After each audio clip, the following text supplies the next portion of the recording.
On the night of May 25th, 2016, in the heart of New York City, one rapper and one podcaster would have a chaotic internet beef that would lead to body bags and mothers crying, with one of the two individuals damn near getting a life sentence. Daryl Campbell, better known as Taxstone, was a prominent hip-hop podcaster and social media personality who gained a respectfully strong following due to his unique topics of rappers portraying a gangster image that they ain't live, as well as rappers putting out whack music that deserved to be severely criticized. Brooklyn rapper Troy Ave was someone that Taxstone went at profusely as fitting into all these criterias, and Taxstone made Troy Ave the butt of all his jokes. According to Tax, he had known of Troy for years throughout the borough of Brooklyn, and then known people within the same neighborhoods, and even recalled Troy Ave forcing him to buy CDs back in 2004.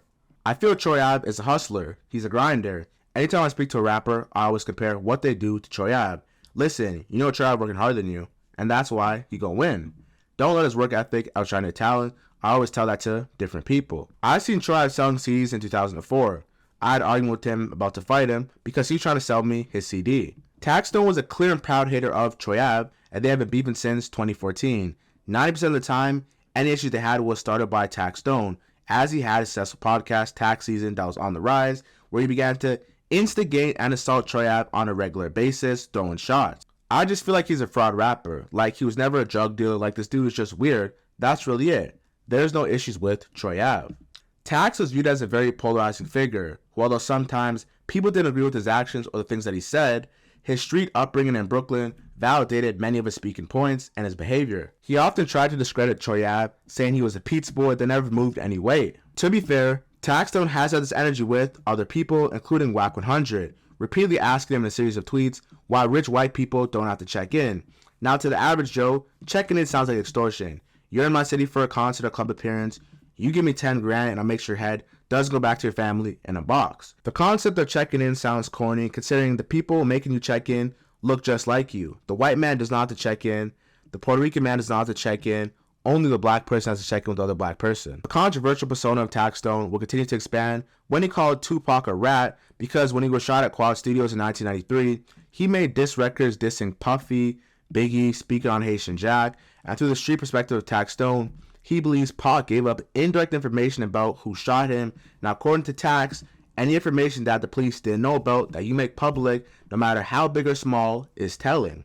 Taxstone's arrogant stance on degrading hip-hop artists will lead to many beefs. However, on the night of May 25th, 2016, he would be humbled for the rest of his life. Atlanta rapper T.I. was in New York and had a concert at the Irving Plaza in downtown Manhattan. Now, Troy Ave was an artist closely embraced by T.I. at the time, so he was at the venue with his bodyguard Banga, set to perform as an opening act. Taxstone got word of mouth that Troy Ave was going to be there, his op, and pulled up by himself with a semi-automatic handgun and was able to bypass the security and the metal detectors because people knew who he was. Upon Troy Ave being there, he ran into Taxstone while he was with his bodyguard Banga, and a fight broke out on the third floor green room at the Irving Plaza backstage. Banga confronted Taxstone over all the shit he was talking about on the internet, threatening Troy Ave, and Taxstone upped the 9mm semi-automatic handgun and shot Banga in the chest and killed him. When Banga got shot, Tax and Troy Ave began wrestling for the gun, and Troy Ave actually recovered the gun from Taxstone and shot Taxstone to chase him into this open room where there was a bunch of innocent bystanders, the green room. Originally, Troy was charged with murder of his own friend, Banga,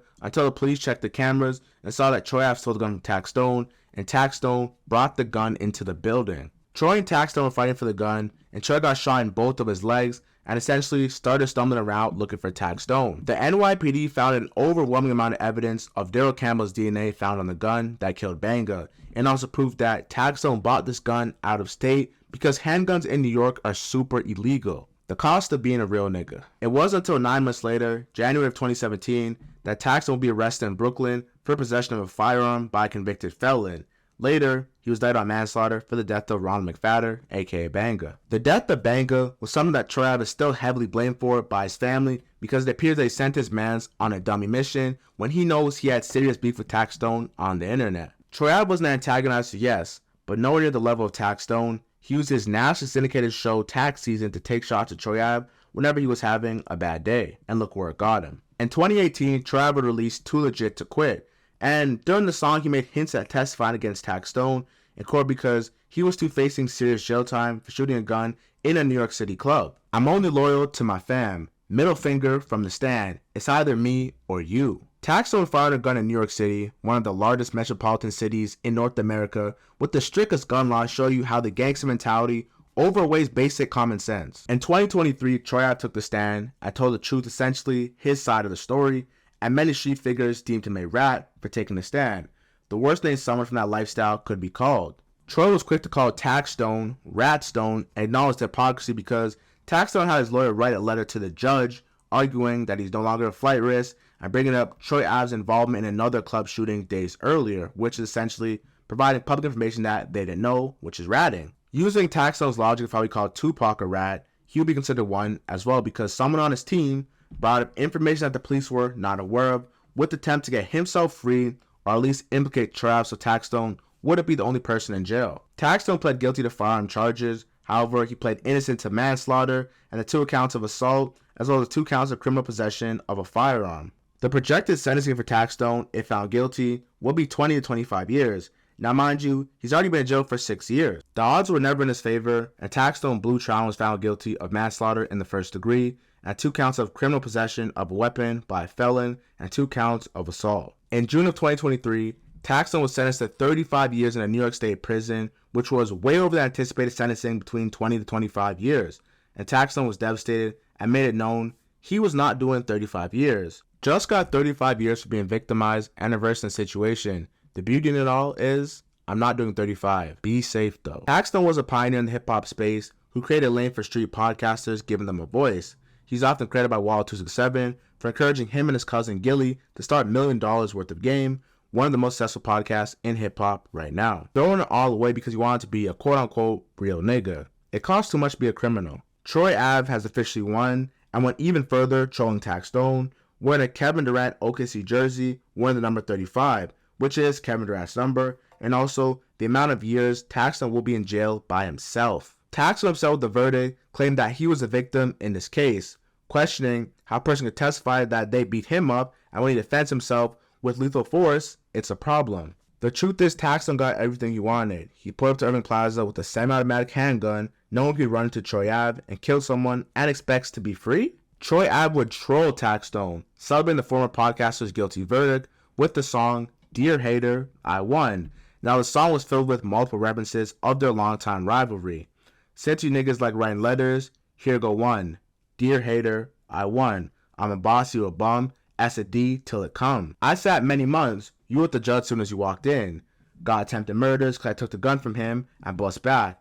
They say no made up raps. I'm paraphrasing the facts. I'm the king of the underground. You just an underground rat. Taxstone is 38 years old, and if he doesn't unalive himself, he will be in jail until he's at least 70. DJ Vlad, the hip-hop personality, is someone who was very close and biased when it comes to Taxstone, and he said on multiple occasions he had Taxstone's last interview that he recorded 7 days before he was arrested for murder and never put out because he didn't want to influence the case in a negative way. After the guilty verdict, Vlad finally put out the interview, and you could just look at Taxstone and know his fate was sealed. Math Hoffa, another prominent hip-hop personality who has his own podcast, My Split Opinion, did not get along with Taxstone and sat down with Vlad and spoke about how he was actually supposed to be in attendance of that concert that night. However, he had other things going on. Hoffa spoke deeply on who the gun was meant for that night, considering Taxstone has so many enemies. I don't know if it was for Troy.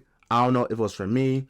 I don't know if it was for somebody else he was beefing with. But the reason he had a gun that night is because of the shit he does. He knows, can't be caught slipping out here. I be talking shit. I be threatening people. So you out here moving around with a joint.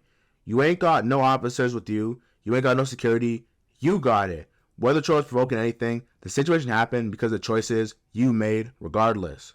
Prior to this whole shooting, Taxstone was literally blind in his left eye as he got into an argument with someone that he was bullying and he was shot in his eye. He has this strong-arm macho man tendency that got him caught up with so many people. Troy Ave was not the only primary evidence used to convict Taxstone. The NYPD phone tapped someone who was with Taxstone the night of the murder and called Brooklyn rapper Casanova saying Tax just shot up the spot. Now one of Tax's mans literally confessed to Taxstone murdering someone unknowingly, and that alone was a smoking gun. Troy is facing 1 year in jail while Tax is doing 35. It costs too much to be a criminal. This is what happens when someone tests your gangster, but the real question is, who really won? Taxstone or Troy Ave?